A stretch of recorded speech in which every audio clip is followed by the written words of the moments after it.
everybody, it's Christine with the Artist Pod. Welcome back. Today we'll be talking about the rules of composition. So the rules of composition are really just tips and tricks that artists use to keep someone's eyes on their work of art as long as possible. So as artists, the moment that someone's eyes leave our work, we've failed. We've failed to engage with the viewer. But the longer we can keep them engaged with our piece, the more likely it is they are to look up who we are, to look up more work we've done, and to sort of follow up with us in the future. And so the rules of composition are how we do that. And these are tips or tricks that artists have been using for hundreds of years. Sometimes we didn't even have names for them. We've just sort of applied the names later because psychologically these work and there's reasons they work. And you can certainly break the rules, some of the rules of composition, but I think it's important to understand the rule before you can break it. So yeah, let's get started. All right, so with the rules of composition, we're going to start with the rule of thirds. So the rule of thirds just states that if you are going to divide your paper into not 3 squares, into 9 squares, I don't know why it's called the rule of thirds, but into 9 squares, you don't want your subject in the middle. You want your subject on one of these intersecting lines.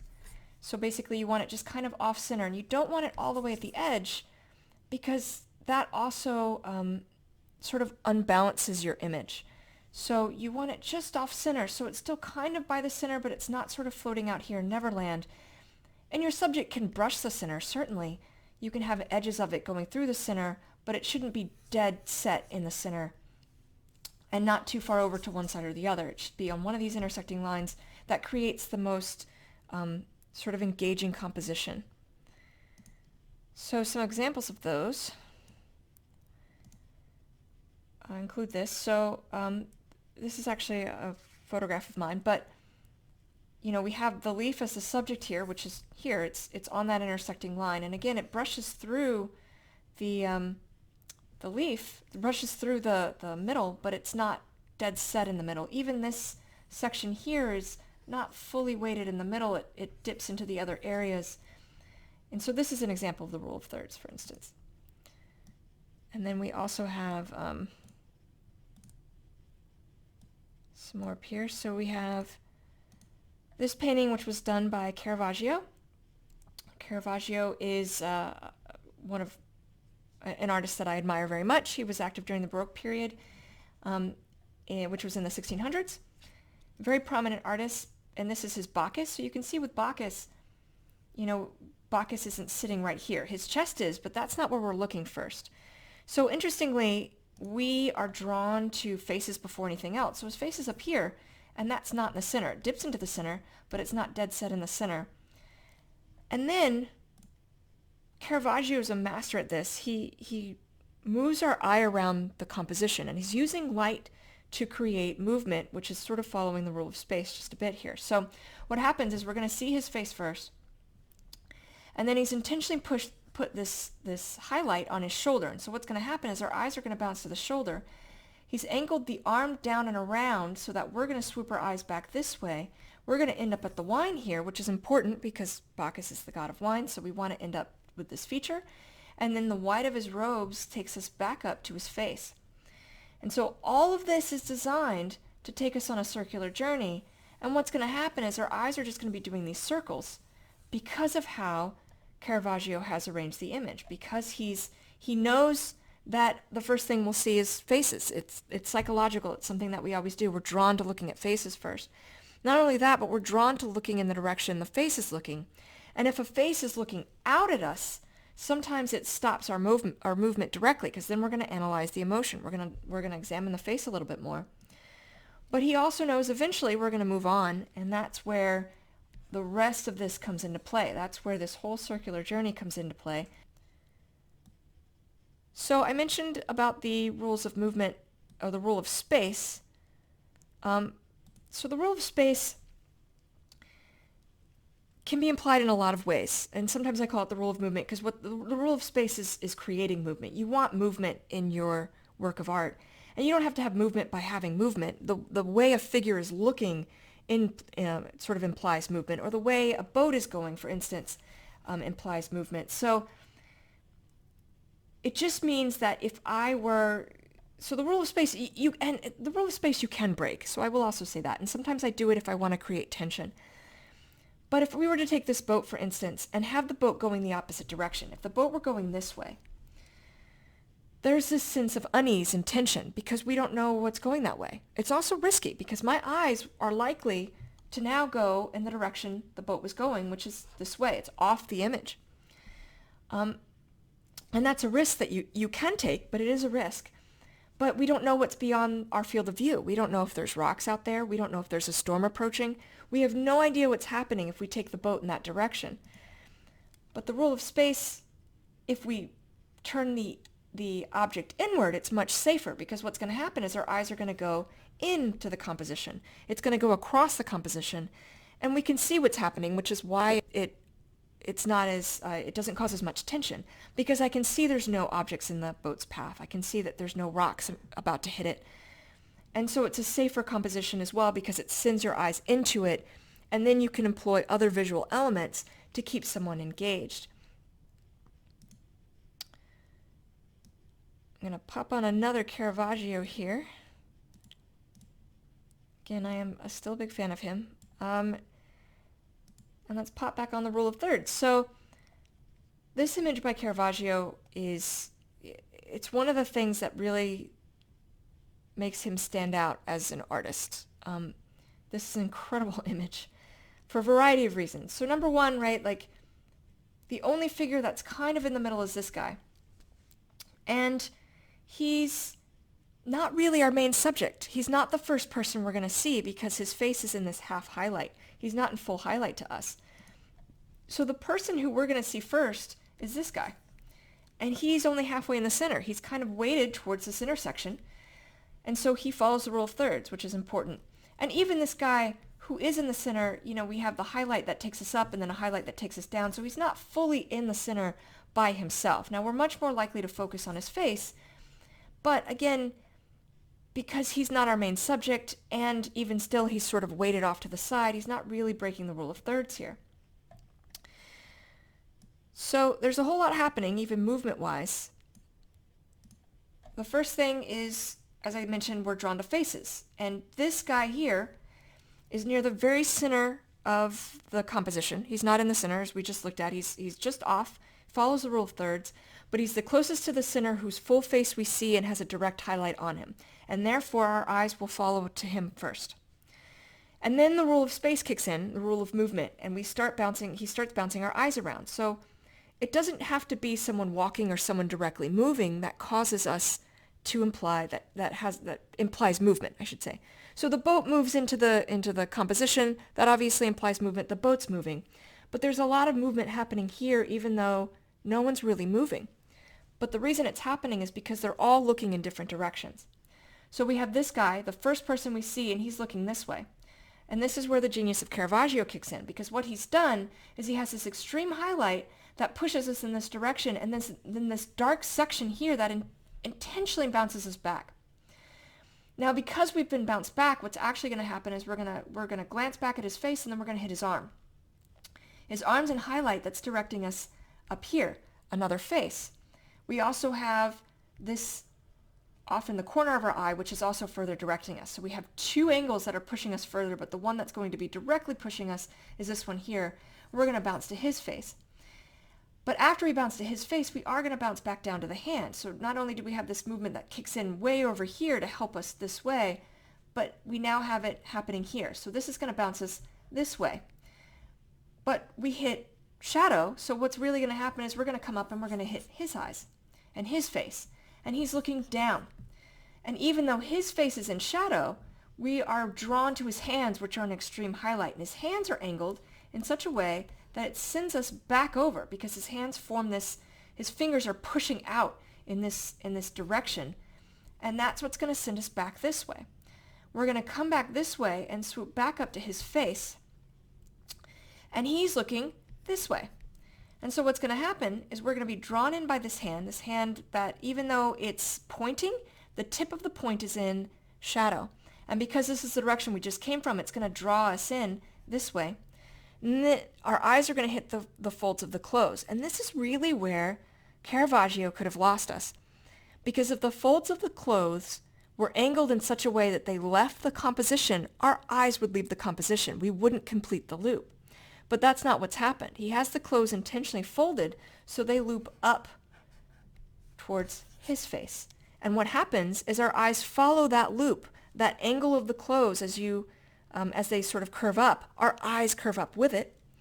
And then he's looking this way. We have his hand to complete the bounce, and we're back where we started. And once again, we're taking a circular journey, and the circular journey leaves us on this page, on this image, for far longer than we would have been otherwise. Because now we're going to continue the cycle. We're going to hit back to his face, and we're going to start the journey all over again. And all of that is through gesture and looking that he's able to create that illusion and to keep us engaged in his work of art. And that really is the genius of Caravaggio and what he's able to do and accomplish and engage with us. But some of the implications, for instance, of the folded clothes that help us end up in the right spot, you can do that anytime you're adding an element like paint splatter. For instance, the paint should be splattered in a way that leads the viewer's eyes back into the heart of your composition. But there's more rules than that. There's the rule of odds. So the rule of odds state that if you have more than one figure in an image, that you should have an odd number.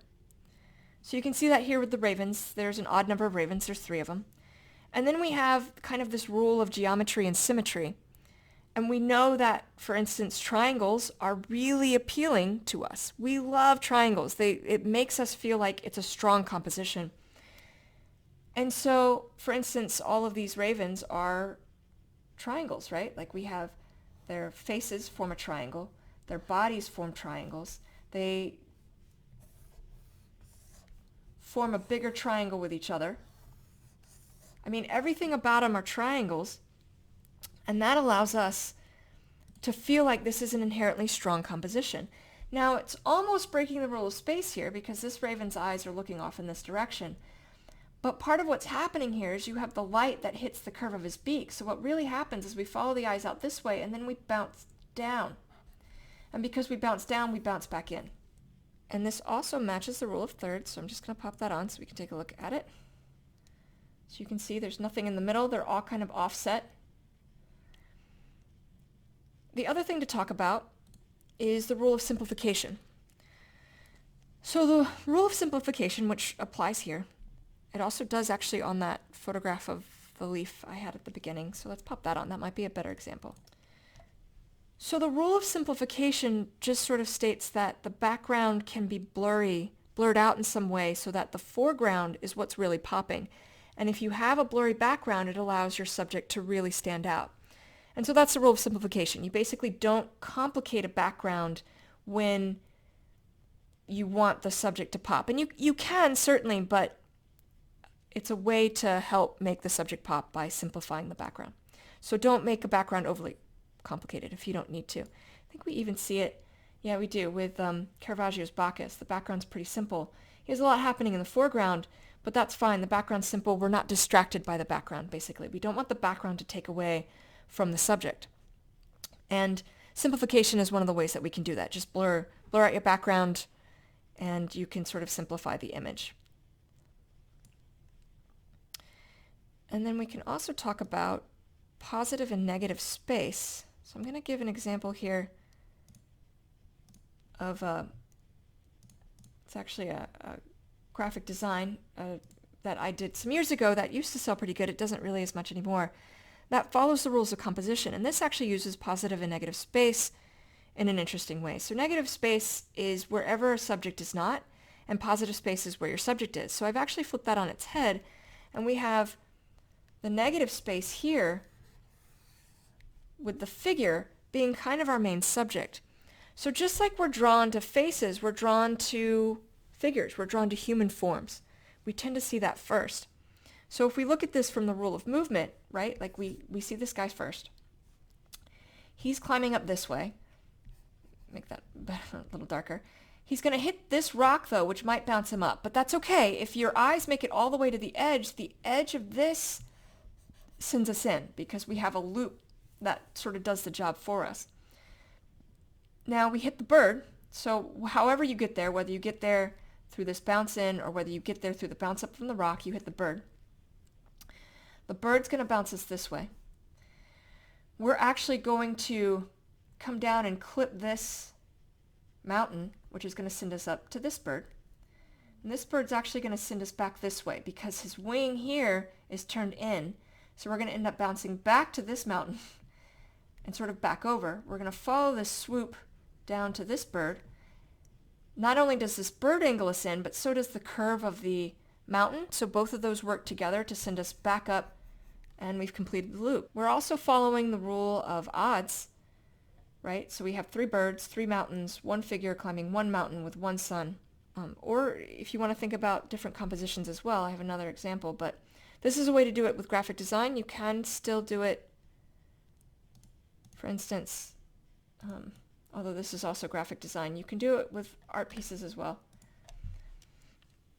So, his face is kind of big, so the first thing we're really going to see are his eyes.